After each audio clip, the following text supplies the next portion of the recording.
Oke, baiklah, perkenalkan nama saya Irfan Irianto Rizky. Pada saat ini saya akan melakukan implementasi di asuhan keperawatan gerontik, yang dimana pada saat ini saya sudah berada di lingkungan pasien kelolaan saya yang bertempat di Jalan Juragan Sinda 3, Kukusan, Kota Depok. Nah, pada implementasi saya ini berdasarkan diagnosa yang saya telah angkat. Yang pertama ada diagnosa penurunan curah jantung, dan yang kedua defisit pengetahuan, yang ketiga itu ada hambatan mobilitas fisik, intoleransi aktivitas. Nah, implementasi yang saya akan lakukan ada berada di dua diagnosa pertama. Yang pertama penurunan curah jantung, implementasinya berupa pengukuran kadar kolesterol, asam urat, dan glukosa. Dan yang kedua terhadap diagnosa defisit pengetahuan saya akan melakukan implementasi berupa pendidikan kesehatan yang fokus edukasinya tentang diet pada pasien saya, terutama pasien yang mengalami penyakit jantung koroner. Baiklah, media yang saya gunakan untuk implementasi yang saya lakukan terdapat beberapa. Yang pertama, implementasi yang pertama terhadap pengukuran kadar kolesterol, glukosa, dan asam urat, saya menggunakan alat ukur yang sudah 3 in 1 ini, satu paket. Dan untuk diagnosa yang kedua saya menggunakan media berupa PowerPoint dan juga leaflet yang saya telah sediakan. Jangan lupa untuk penggunaan APD harus selalu tersedia berupa handscoon, masker, alcohol swab. Dan untuk pengukuran ini digunakan jarum yang non-disposable atau sekali pakai aja.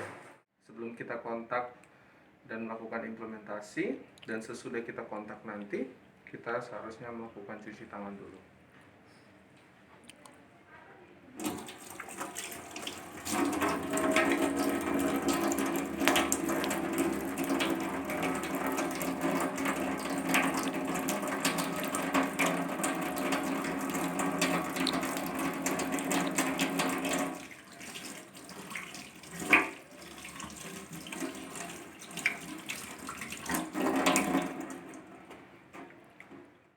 Oke, baiklah, saya sekarang bersama Tuan Ramdhani berupa pasien kelolaan saya. Di sini saya akan langsung saja melakukan implementasi yang pertama, yaitu pengukuran kadar kolesterol, glukosa, dan asam uratnya Pak Ramdhani. Pertama-tama saya menggunakan APD dulu, Pak, ya. Berdiri, langsung.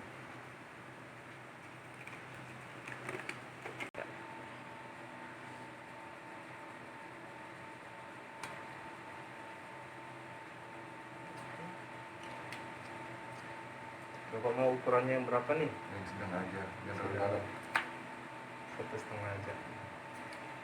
Oke. Kita ukur bulatnya dulu dah. Makan boleh 2 jam yang lalu kali tadi. Belum Pak. Kan satu jam lah. Sejam. Biasanya sih tinggi gitu kalau Habis makan ya? Coba ya. Oke, udah masuk. Ini aja kan. Coba sakit. Tarik nafas.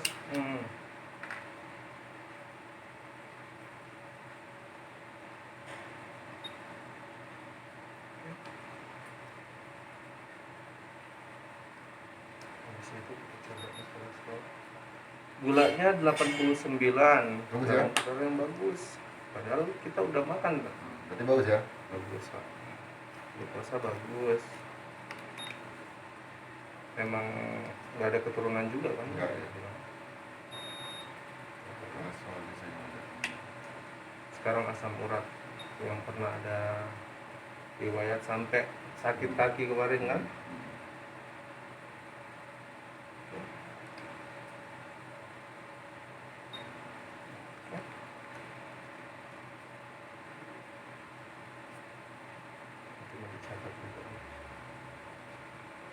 Kalau asam urat, Udah lama ya?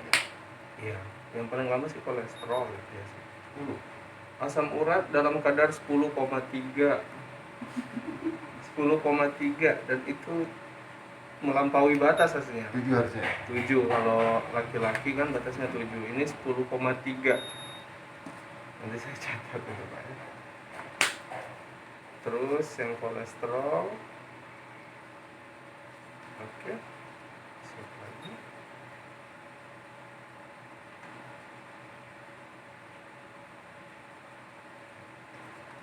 Ini udah membuat. Oke. Nah ini yang butuh 5 detik Pak. Ini.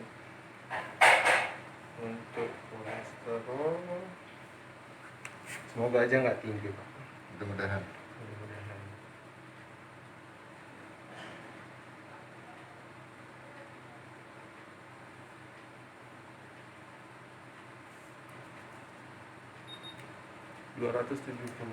Cukup ya?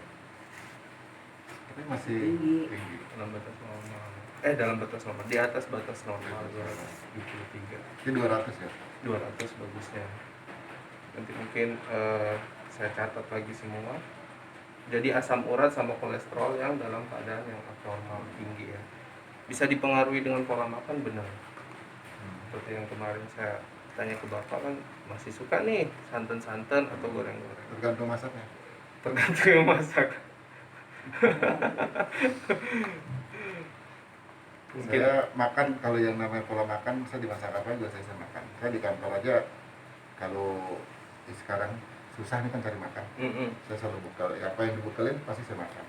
pasti Saya dimakan kukusan aja bentuk kukus gitu ya, apa namanya, misalnya di tim gitu saya makan. Karena itu pernah saya coba hampir 2 tahun ya dulu, pernah aku coba begitu ya. Itu saya coba makan. Karena kalau buat kesehatan, saya namanya obat aja, obat sepahit apapun pasti saya. Oke, benar. Itu pola yang udah bagus yang Bapak ajarkan. Gak apa-apa Bu. Tapi untuk pola kehidupannya Bapak aslinya udah bagus nih. Dari pola aktivitas seperti latihan Bapak sering nih goes-goes pagi-pagi, bagus banget. Yang menjalankan terapi obat secara berani gitu juga itu bagus Pak. Dibandingkan yang nyoba herbal-herbal sembarang dengan kata orang langsung coba ini, mending kan langsung ke medisnya benar gitu. Nah, untuk meningkatkan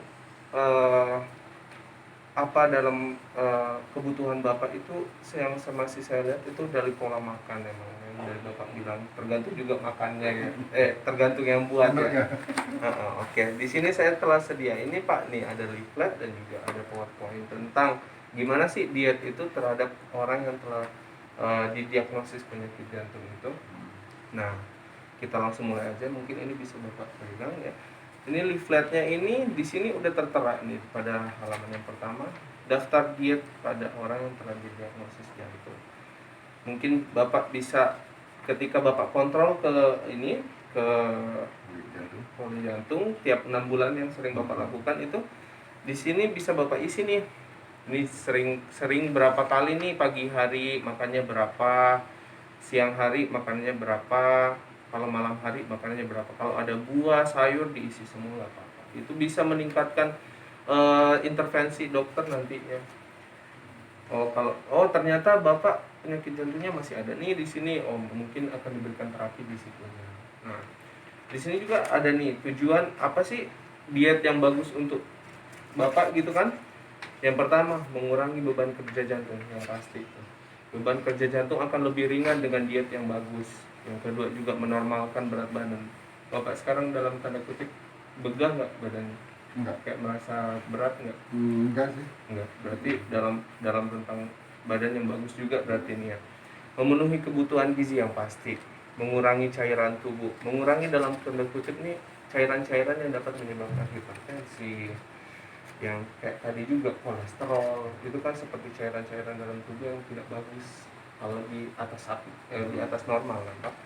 Dan juga mengurangi resiko penyumbatan, itu faktor utama dari penyakit jantung koroner, yaitu terjadi penyumbatan pembuluh darah, terutama yang kadar kolesterol tadi yang 273 itu bisa dikurangi.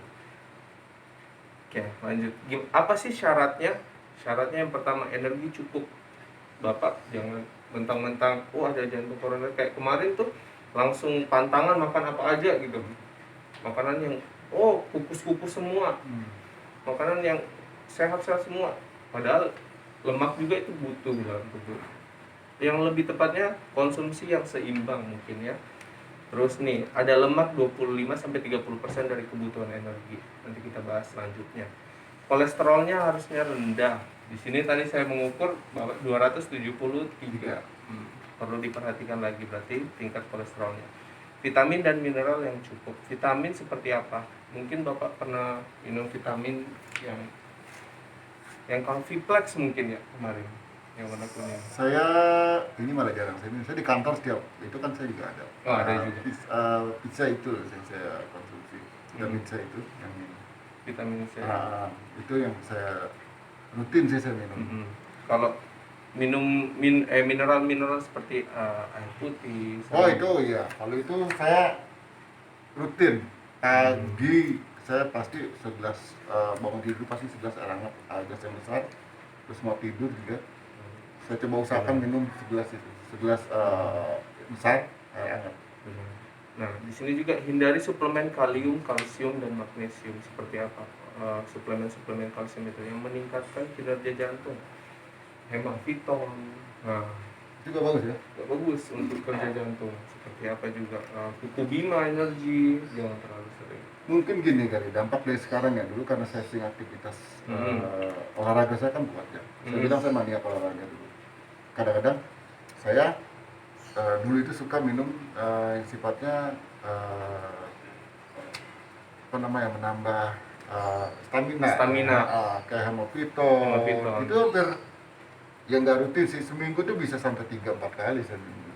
Bahkan pernah saya nyetop loh ya Bu ya, waktu ini ya Hemavitonnya. Ya mungkin dampaknya sekarang kali ya. Kalau sekarang saya udah nggak pernah minum itu. Udah nggak pernah. Alhamdulillah. Berarti itu udah teratasi lah ya masalah suplemen yang kayak gitu. Terus nih garam yang rendah mungkin ini gampang artinya. Berarti yang sedikit tawar lah. Saya nggak suka asin, benar bagus berarti Pak. Makanan mudah dicerna dan tidak menimbulkan gas. Seperti apa makanan yang mudah dicerna dan tidak menimbulkan gas? Ya seperti kangkung menimbulkan gas. Yang tadi kita konsumsi ya. Tapi saya juga makan sedikit tadi kan. Iya benar. Mungkin sedikit tidak berlebihan itu lebih tepat ya. Serat yang cukup untuk menghindari konstipasi. Serat yang cukup berarti sayur-sayuran, buah-buahan itu bagus juga. Dan pastinya tidak merokok Bapak. Kebetulan tidak merokok juga sekarang kan. Udah berhenti berapa tahun Pak? 15 tahun ada ya? 15 tahun. 15 tahun Bapak udah tidak merokok. Alhamdulillah. Nah, di sini ada sumber karbohidrat yang bisa Bapak makan aslinya ini. Yang ini yang boleh dibatasi dan dihindari. Seperti apa yang boleh? Nasi merah terutama yang tadi juga ada kan. Roti gandum bisa tuh Bapak makan, makaroni, jagung, kentang, ubi dan talas sereal. Itu bisa semua. Nah, yang dibatasi seperti roti putih, mie, ketan, kue-kuean, biskuit di sini yang rendah lemak tentunya. Kalau biskuit dari gandum bisa. Terus gula yang pasti gula itu seperti makanan yang tinggi akan gula, yang manis-manis pastinya. Terus kalau dari protein bisa Bapak makan seperti daging tanpa lemak. Apa tuh daging tanpa lemak? Ayam, kecuali kulitnya bisa. Terus ayam tanpa kulit, nah itu tadi ikan, putih telur, susu rendah lemak. Mungkin Bapak sering mengonsumsi itu semua di sini mungkin. Telur. Susu yang rendah lemak juga jarang saya konsumsi susu ya. Dulu waktu itu mah pasti Bu. Mungkin kalau bisa mengonsumsi yang tepat seperti susu juga rendah lemak tuh berarti tidak semua susu itu bagus gitu. Susu rendah lemak berarti ya kayak apa sih ya, saya di kantor juga ada bukan jatah sih, artinya setiap saya piket ada 24 jam itu ada 2 kaleng susu mineral gitu, dan saya jarang sekali saya minum, karena saya tahu memang itu nggak bagus juga creamer itu, kecuali memang ada yang dikategorikan creamer yang rendah lemak itu kan itu khusus itu. Terus yang dibatasi seperti apa? Daging tanpa lemak 1 per miligram, maksudnya 1 per minggu maksudnya. ayam 3 kali per minggu, bebek, sarden, terus kuning telur itu boleh tapi dikurangi aja. Yang nggak boleh nih daging berlemak, jeroan, masih nggak tuh Pak? Enggak. Udah nggak juga. Sosis, daging asap, gaji, otak, kepiting. Kalau seafood udah enggak. udah enggak. Udah dihindari banget itu. Dihindari. Susu full cream? Ya tadi saya bilang jarang banget Jarang saya juga. juga. Yang full cream ini yang harusnya dihindari. Terus ini sumber protein nabati, berarti protein yang berasal dari tumbuhan. Seperti apa? Tempe, tahu, kacang hijau itu bagus banget. Kacang kedelai itu yang bagus banget untuk tubuh Bapak. Yang malah dikurangi seperti kacang tanah, itu asam urat pastinya. Saya nggak ngerti juga ada kacang Bogor, ada ya namanya. Kacang khas Bogor ya. Hijau ya. Terus kacang merah, oncom, kacang mete itu dibatasi aja. Boleh untuk dimakan tapi dibatasi. Yang nggak boleh itu semua ini terus digoreng. Bumbu kacang, terus seperti apa ya? Tempe yang digoreng seperti jajanan-jajanan gorengan. Terus tahu yang digoreng itu kan lebih banyak untuk ininya, lemaknya gitu Pak ya. Terus ada santan juga nggak boleh. Apalagi nih sayuran tidak menimbulkan gas seperti bayam tadi, buncis, labu kuning, labu siam, wortel, kacang panjang, tomat, gambas, kangkung dan lain-lain. Bapak bisa baca di sini ya kan. Sayuran banyak yang boleh, malah sedikit yang tidak boleh, seperti sayuran yang dapat menimbulkan gas yang berlebihan nih, yang kol, kembang, sawi, nangka muda. Buah-buahan atau sari buah, jeruk, apel, pepaya itu bisa semua. Rata-rata bisa semua. Yang tidak boleh itu seperti buah yang menimbulkan gas dan tinggi lemak. Durian. Saya nggak suka. Nggak suka. Jadi walaupun saya taruh si durian katanya anak, saya nggak akan makan. Nangka tadi, cempedak, nanas. Nanas saya suka. Nah, nanas berarti Bapak sering juga? Sering. Mungkin sekarang mulai coba dibatasi dulu. Nanti mulai dihilangkan pelan-pelan. Tadi sempat mau beli juga ya kita ya? Tadi sempat mau beli juga nanas. Nanas. Nah, minuman yang pasti yang boleh sekali itu air putih. Minuman yang nggak boleh teh encer, coklat. Nah, minuman coklat tuh seperti coklatos mungkin, atau coklat yang dilelehkan itu mungkin bisa dibatasi dulu. Seperti juga sirup-sirupan. Nah, mendekati bulan puasa lagi nih, pasti sirup marjan, sirup. Jarang banget saya. Artinya saya memang pas didiagnosa dengan masalah dengan jantung itu saya minum es itu udah jarang. Bahkan bisa nggak sama sekali. Bagus, berarti Bapak udah ada kemajuan di situ. Susu dalam jumlah yang terbatas, susu yang tadi. Terus yang nggak boleh sekarang kopi terutama. Kopi masih suka kopi. Masih suka. Tapi nggak seminggu sekali sih. Kopi susu. Kopi susu. Bukan kopi yang full gitu hitam. Saya di kantor kalau pusing banget itu paling ngopi secangkir bisa berdua. Itu pun seteguk udah ngilangin ini aja, ngilangin ngantuk. Karena kopi kan ada kafein. Iya betul. Dan saya termasuk bukan pencinta kopi. Jadi nggak gampang tergiur juga dengan kopi. Teh kental suka nggak Bapak itu? Teh kalau di kantor kadang di juga. kantor kan harus memang disiapin ya. Enggak, itu pun enggak setiap hari saya harus minum teh. Yang lebih sering saya konsumsi memang air hangat di kantor kan saya minta air hangat. Bagus berarti. Kalau soda, minuman yang bersoda Enggak. Saya nggak berani. beralkohol apalagi. Nah, yang lain-lain nih yang nggak bisa dimasukin kategori seperti bumbu tajam, pedas, asin, asam, bumbu olahan itu nggak boleh juga Pak.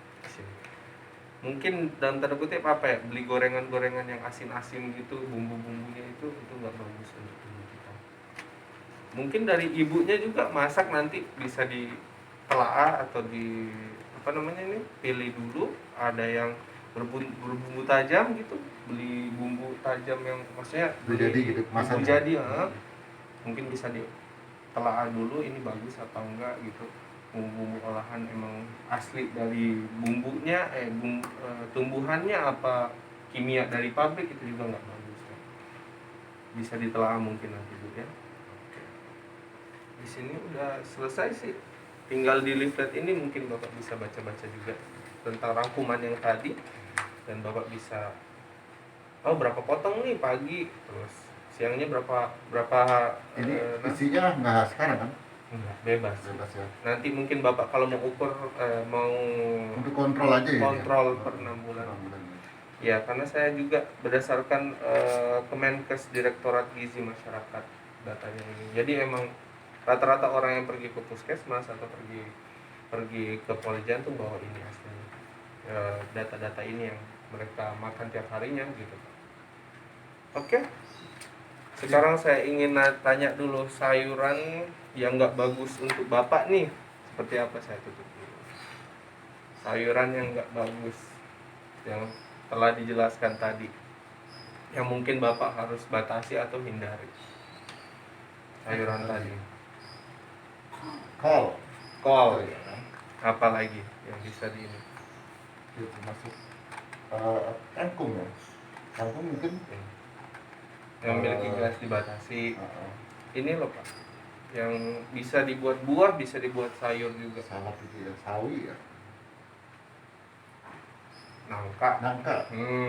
Yang bisa dibuat sayur, bisa buat makan buah juga. Terus kayak apa lagi ya? Minuman-minuman yang harus dihindari. Coba. Soda. Sudah benar sekali. Apalagi Susu. susu, krim, Kopi. kopi ya benar. Dari evaluasinya mungkin bapak udah bisa mendescribe diet-diet yang bagus itu seperti apa. Dari evaluasinya juga bapak pola makannya aslinya udah baik. Tinggal mungkin pola makan bersama keluarga yang harus ini juga ya pak. Mungkin bisa bapak manage gitu ke depan. Nah, itu punya kesibukan masing-masing ya. Punya kesibukan masing-masing. Nah, berarti harus dievaluasi lagi Betul. dari Saya bapak. pribadi buat evaluasi buat keluarga saya, pernah saya. Benar. Ini bisa menjadi referensi untuk ke depan. Mudah-mudahan. Ya, ya oke.